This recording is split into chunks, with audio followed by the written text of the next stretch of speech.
Hello दोस्तों, आपका concept study point में स्वागत है। ठीक है, आज हम पहला चैप्टर का क्वेश्चन आंसर कराने जा रहे हैं। ठीक है, क्या जा रहे हैं? पर यूरोप में राष्ट्रवाद क्या है? यूरोप में राष्ट्रवाद कब का जिक्र करें? 1848 का। कब का? 1848 की क्रांति का कारण। 1848 में जो क्रांति हुआ था उसका क्या क्या कारण था? सबसे पहले देखिए, लुई फिलिप एक उदारवादी नेता था। क्या था? उदारवादी नेता था। ठीक है, उदारवादी मतलब क्या? गुस्से वाला। ठीक है, किसी का ना सुनने वाला, सिर्फ अपना मन मर्जी करने वाला। जो गीजो को प्रधानमंत्री नियुक्त किया, जो कट्टर प्रतिक्रियावादी था, गीजो को क्या कर दिया? प्रधानमंत्री नियुक्त कर दिया। क्या करता? गीजो को प्रधानमंत्री बनाया। और वो कैसा नेता था?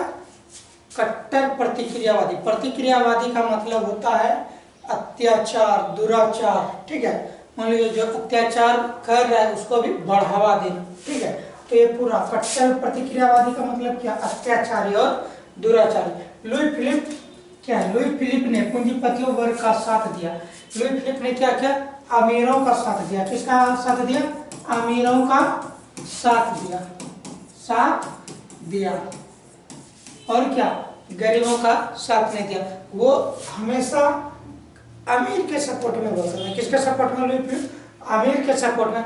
जैसे यह इंदिरा आवास होता है गरीब का, वहाँ क्या हो जाता था कि जो भी सरकारी सुविधा मिले वो अमीरों को मिले, गरीब को सरकारी सुविधा से क्या हो जाना पड़ता था? वंचित हो जाना पड़ता था।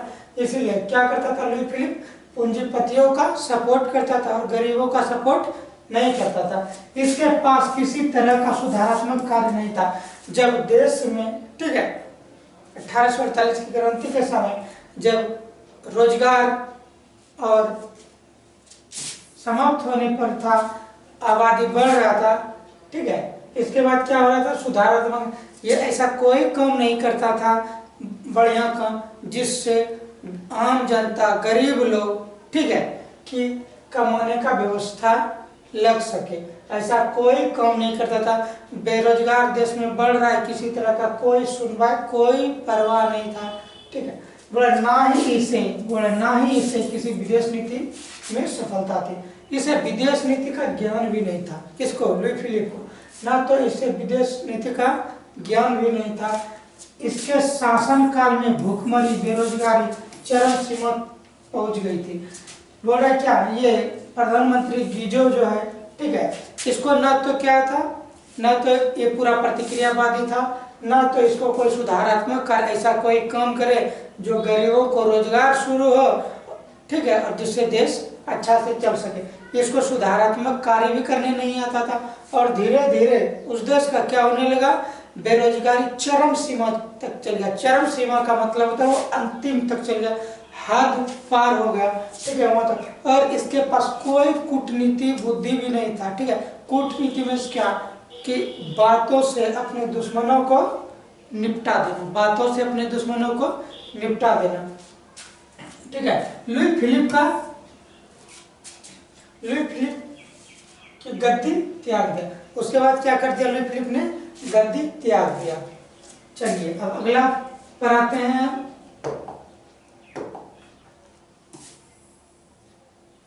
अब इटली के एकीकरण में ऑस्ट्रिया की भूमिका क्या है? इटली के एकीकरण में ऑस्ट्रिया की भूमिका क्या है? इटली और जर्मनी के एकीकरण में ऑस्ट्रिया की भूमिका क्या है? ऑस्ट्रिया की भूमिका क्या है? और इटली और जर्मनी के एकीकरण में सबसे बड़ी बाधा कौन था? ऑस्ट्रिया। इटली और जर्मनी के एकीकरण में सबसे बड़ी बाधा कौन था?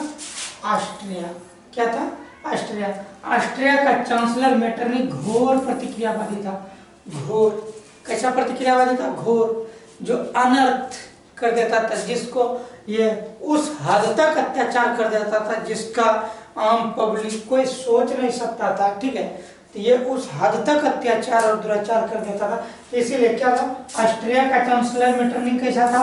घोर प्रतिक्रियावादी था। कैसा था? घोर प्रतिक्रियावादी। इटली तथा जर्मनी की जनता में राष्ट्रवाद का अभाव था। इटली और देखिए एक लाइन छोड़ गया। इटली तथा जर्मनी के एकीकरण के होने वाले आंदोलन को दबाने का प्रयास करता था। इटली और ये जर्मनी दोनों में जब एकीकरण होने का किसी तरह का व्यवस्था लगता था, वो आंदोलन को क्या कर देता था? दबा देता था। क्या करता था? आंदोलन को दबाने का प्रयास करता था। ठीक है, कौन? ऑस्ट्रिया। इटली जर्मनी का जब एकीकरण होने लगता था, ठीक है, ये कोई प्रस्ताव, ऐसा मौका आ रहा था कि एकीकरण अब हो जाएगा, लेकिन जैसे वो सब आंदोलन उठता था, ऑस्ट्रिया क्या करता था? उसका विरोध कर देता था, टांग अड़ा देता था, या दबाव डाल देता था, या वहां के आंदोलन को क्या करता था? समाप्त कर देता था। ठीक है, इटली तथा जर्मनी की जरूरत में राष्ट्रवाद का अभाव था। इटली और जर्मनी में क्या था? राष्ट्रवाद की भावना का अभाव। राष्ट्रवाद की भावना का अभाव का मतलब क्या? देश के प्रति प्रेम का अभाव। देश के प्रति प्रेम का अभाव। देश के प्रति प्रेम का अभाव था।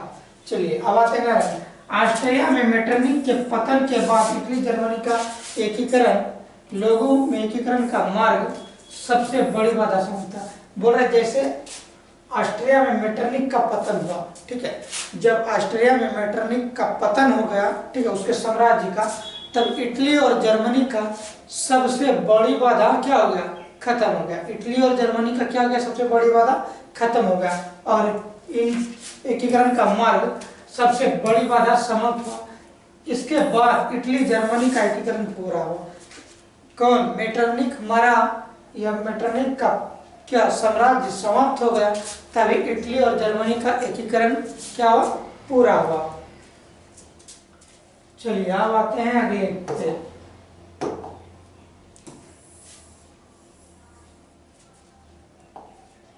यूरोप में राष्ट्रवाद फैलाने में नेपोलियन बोनापार्ट किस तरह सहायक हुआ था?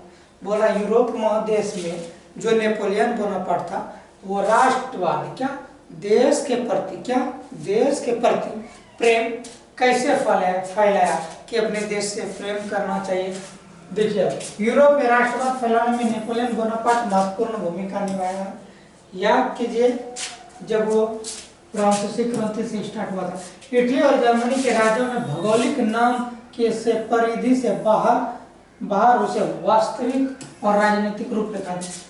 भौगोलिक परिधि का मतलब क्या है? कोई वहां के लोग, किसी क्षेत्र के लोग, ठीक है, वो अपने अगल बगल राज्य को नहीं, मतलब उतना नहीं भाई, वो जो है, और हम अपना भौगोलिक परिधि मतलब क्या?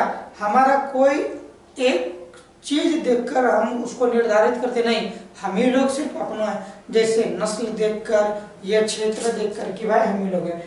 ठीक है, तो बोला कि नेपोलियन क्या कहते हैं? उस चीज को हटा के अगल बगल वाले को भी बोल दिया क्या? ये हमारा राष्ट्र का आदमी है, ये हमारे राष्ट्र का आदमी है, इसका नस्ल अलग है, या जाति अलग है, या धर्म अलग है, तो क्या हुआ, लेकिन ये हमारा क्या? राष्ट्र का आदमी है।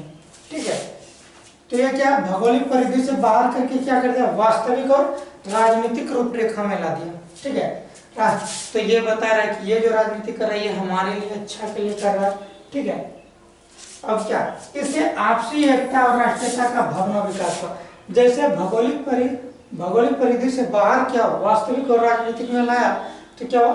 देश के प्रेम की भावना का उजागर हुआ। क्या हुआ? देश की प्रेम की भावना का क्या हुआ? उजागर हो गया। नेपोलियन के नेतृत्व में इटली विभिन्न भागों में एकत्रित सेना में परस्पर प्रेम की भावना जागी। बोला नेपोलियन के नेतृत्व में जो था उसके समय में, ठीक है, इटली में जो सेना था उस समय क्या हुआ? धीरे धीरे देश के परस्पर मतलब क्या? एक दूसरे से जुड़ने लगा, और देश के प्रति भावना क्या होने लगा? जगने लगा। ठीक है, इटली विभिन्न राज्यों में बांटा हुआ एक राष्ट्र महसूस करने लगा। अब क्या होने लगा? इटली के पहले क्या था? छोटा छोटा राज्य में सब लोग अपना राज्य का सुरक्षा करता था, अपना राज्य का सुरक्षा सोचता था। अब क्या होने लगा? अपने राज्य के साथ साथ सुरक्षा, अब अपने पड़ोस वाले राज्य का भी सुरक्षा सोचने लगा, और ये महसूस करने लगा वो राज्य और सब राज्य जो है वो मेरे देश के हित में है, और ये वो मेरे देश का ही है, और ये इटली मेरा देश है। तो इस प्रकार नेपोलियन के कार्य पूर्व यूरोप में राष्ट्रवाद फैलाने में सहायक हुआ। ऐसे ऐसे क्या कर दिया? पहले तो परिधि से बाहर करके राजनीतिक और वास्तविक चिन्ह दिया, उसके बाद क्या? वहाँ के इटली के सेना में परस्पर कराया, बातचीत, संपर्क और एकता का भाव लाया। उसके बाद इटली में विभिन्न राज्यों में वहाँ का महसूस पब्लिक सेना करने लगा कि इटली विभिन्न राज्यों में बटा हुआ है, लेकिन यह सब मेरे देश का ही है। इसी तरह क्या करने लगा, इटली क्या करने लगा, नेपोलियन के कार्य में राष्ट्रवाद फैलना शुरू हो गया। चलिए इस वीडियो में यहीं तक, ठीक है। अब मिलते हैं अगले वीडियो में।